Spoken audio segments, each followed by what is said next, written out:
Proses rekonstruksi pembunuhan Brigadir J telah digelar pada Selasa, tanggal 30 Agustus tahun 2022. Saat melakukan rekonstruksi, ada hal yang menjadi sorotan.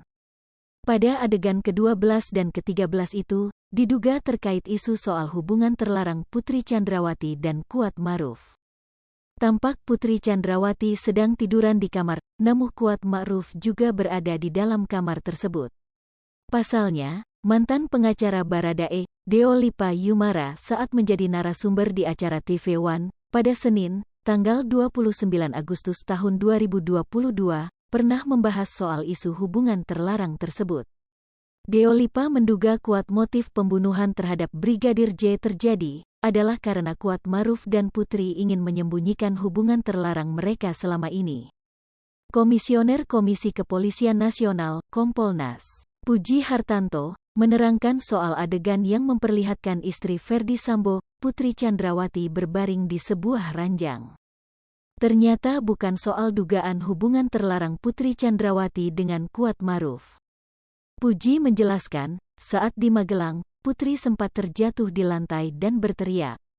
Seorang asisten rumah tangga pun kemudian menghampiri Putri Chandrawati lalu memanggil Kuat Ma'ruf. Lanjut Puji menjelaskan, setelah Putri Chandrawati berbaring di ranjang, ia kemudian memanggil satu persatu ajudannya.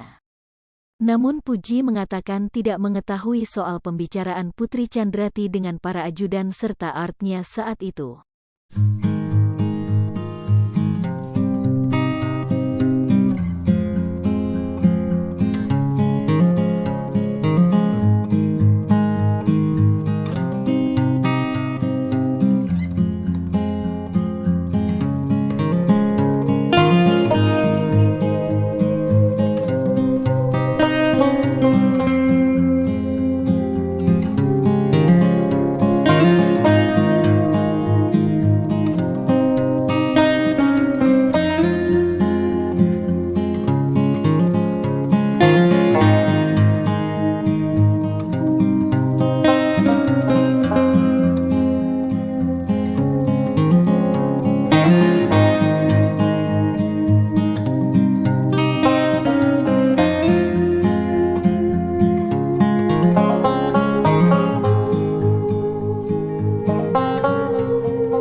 Pemirsa Sripopo TV, jangan lupa komen, like, dan subscribe, serta tonton terus berita-berita terupdate lainnya ya.